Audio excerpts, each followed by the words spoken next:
ನಮಸ್ತೆ, ನೀವು ನೋಡ್ತಾ ಇದ್ರ ಹಳ್ಳಿ ಯೂಟ್ಯೂಬ್ ಚಾನಲ್. ಕರ್ನಾಟಕ ರಾಜ್ಯ ಪೊಲೀಸ್ ಇಲಾಖೆಯಲ್ಲಿ ಖಾಲಿ ಇರುವಂತಹ ಕೆಎಸ್ಆರ್ಪಿ ಹುದ್ದೆಗಳಿಗೆ ಸಂಬಂಧಪಟ್ಟಂತೆ ನೋಟಿಫಿಕೇಶನ್ ಅನ್ನ ಬಿಡುಗಡೆ ಮಾಡಿದ್ದಾರೆ. ಅದಕ್ಕೆ ಸಂಬಂಧಪಟ್ಟಂತ ಸಂಪೂರ್ಣವಾದಂತಹ ಮಾಹಿತಿಯನ್ನ ನೋಡೋದಾದ್ರೆ ಇಲ್ಲಿ ನೋಡಬಹುದು.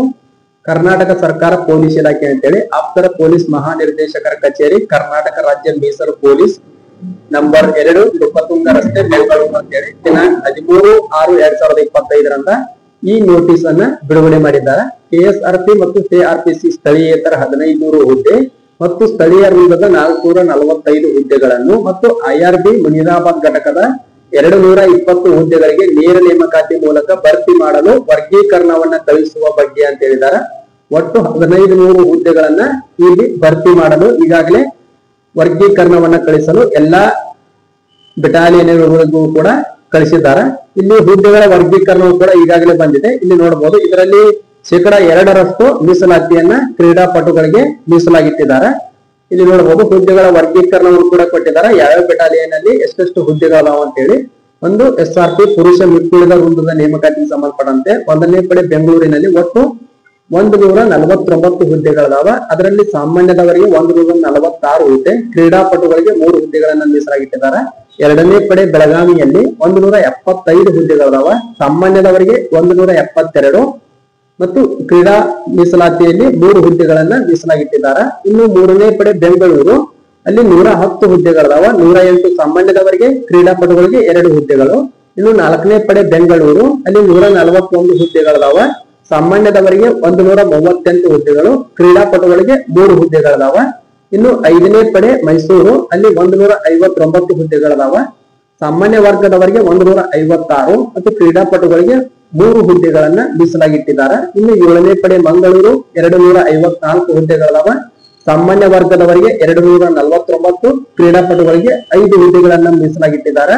ಇನ್ನು ಶಿವಮೊಗ್ಗಕ್ಕೆ 146 ಹುದ್ದೆಗಳದಾವ. 143 ಸಾಮಾನ್ಯ ವರ್ಗದವರಿಗೆ, ಕ್ರೀಡಾಪಟುಗಳಿಗೆ 3 ಹುದ್ದೆಗಳನ್ನ ಮೀಸಲಾಗಿಟ್ಟಿದ್ದಾರೆ. ಇನ್ನು ಬೆಂಗಳೂರು 9ನೇ ಪಡೆಗೆ 77 ಹುದ್ದೆಗಳದಾವ. ಅದರಲ್ಲಿ 75 ಹುದ್ದೆಗಳು ಸಾಮಾನ್ಯದವರಿಗೆ, 2 ಕ್ರೀಡಾಪಟುಗಳಿಗೆ ಮೀಸಲಾಗಿಟ್ಟಿದ್ದಾರೆ. ಇನ್ನು 10ನೇ ಪಡೆ ಸಿಗ್ಗಾಂವಿಯಲ್ಲಿ ಅಲ್ಲಿ ಒಟ್ಟು 11 ಹುದ್ದೆಗಳದಾವ. ಸಾಮಾನ್ಯದವರಿಗೆ 11 ಹುದ್ದೆಗಳದಾವ. ಇಲ್ಲಿ ಯಾವುದೇ ರೀತಿಯಾದಂತ ಕ್ರೀಡಾಪಟುಗಳಿಗೆ ಮೀಸಲಾಗಿಟ್ಟಿಲ್ಲ.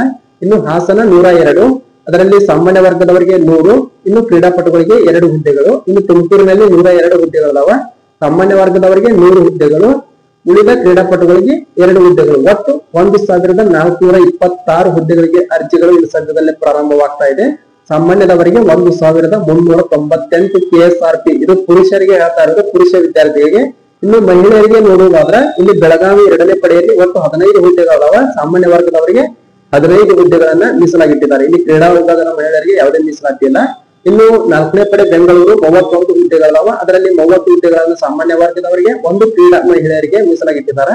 ಇನ್ನು 5ನೇ ಪಡೆ ಮೈಸೂರಲ್ಲಿ 28 ಹುದ್ದೆಗಳು, 27 ಸಾಮಾನ್ಯ ವರ್ಗದವರಿಗೆ, 1 ಕ್ರೀಡಾ ಮಹಿಳೆಯರಿಗೆ ಮೀಸಲಾಗಿಟ್ಟಿದ್ದಾರೆ. ಒಟ್ಟು ಮಹಿಳೆಯರಿಗೆ 74 ಹುದ್ದೆಗಳದಾವ. ಅದರಲ್ಲಿ 72 ಸಾಮಾನ್ಯ ವರ್ಗದ ಮಹಿಳೆಯರಿಗೆ, ಉಳಿದ ಕ್ರೀಡಾ ಮಹಿಳೆಯರಿಗೆ 2 ಹುದ್ದೆಗಳನ್ನ ಮೀಸಲಾಗಿಟ್ಟಿದ್ದಾರೆ. ಇಲ್ಲಿ ಸ್ಥಳೀಯೇತರ ಪುರುಷ ಮತ್ತು ಮಹಿಳೆ ಒಟ್ಟು ಸೇರಿಸಿ ಒಟ್ಟು 1500 ಹುದ್ದೆಗಳಿಗೆ ಅರ್ಜಿಗಳು ಇನ್ನು ಸದ್ಯದಲ್ಲೇ ಪ್ರಾರಂಭವಾಗ್ತಾ ಇದೆ. ಸಾಮಾನ್ಯ ವರ್ಗದವರಿಗೆ ಒಟ್ಟು 1470 ಹುದ್ದೆಗಳು, ಕ್ರೀಡಾ ವರ್ಗದವರಿಗೆ 30 ಹುದ್ದೆಗಳನ್ನ ಮೀಸಲಾಗಿಟ್ಟಿದ್ದಾರೆ. ಇನ್ನ ಕೆಆರ್ಪಿಸಿ ಅಂತೇಳಿ ಇಲ್ಲಿ ಕಲ್ಯಾಣ ಕರ್ನಾಟಕ ವೃಂದದವರಿಗೆ ಕೆಎಸ್ಆರ್ಪಿ ಇದು ಕೂಡ ಇನ್ನು ಕಲ್ಯಾಣ ಕರ್ನಾಟಕ ವೃಂದದವರಿಗೆ ಇಲ್ಲಿ ಒಟ್ಟು 372 ಹುದ್ದೆಗಳನ್ನ ಮೀಸಲಾಗಿಟ್ಟಿದ್ದಾರೆ. ಇನ್ನು ಮಹಿಳೆಯರಿಗೆ, ಕಲ್ಯಾಣ ಕರ್ನಾಟಕದ ಮಹಿಳೆಯರಿಗೆ 73 ಹುದ್ದೆಗಳನ್ನ ಮೀಸಲಾಗಿಟ್ಟಿದ್ದಾರೆ.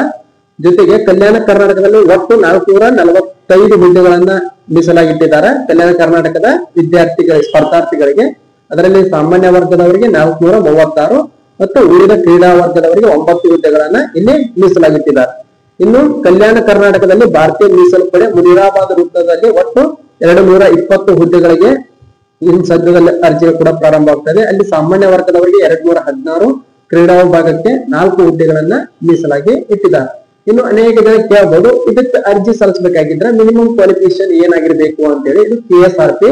ಈ ಹುದ್ದೆಗಳಿಗೆ ನೀವು ಅರ್ಜಿ ಸಲ್ಲಿಸಬೇಕಾಗಿತ್ತಂದ್ರೆ ಕನಿಷ್ಠ 10ನೇ ತರಗತಿಯನ್ನ ಉತ್ತೀರ್ಣರಾಗಿದ್ರೆ ಸಾಕು, ನೀವು ಈ ಹುದ್ದೆಗಳಿಗೆ ಅರ್ಜಿಗಳನ್ನ ಸಲ್ಲಿಸಬಹುದಾಗಿರುತ್ತೆ.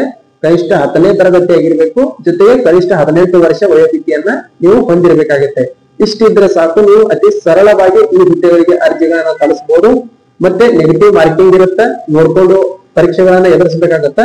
ಇದು ಹೊಸದಾಗಿ ಯಾವಾಗ ನೋಟಿಫಿಕೇಶನ್ ರಿಲೀಸ್ ಮಾಡ್ತಾರಲ್ಲ ಅದ್ರ ಬಗ್ಗೆ ಒಂದು ಸಂಬಂಧಪಟ್ಟಂತ ಒಂದು ವಿಡಿಯೋನ ಮಾಡ್ತೀನಿ ನಾನು.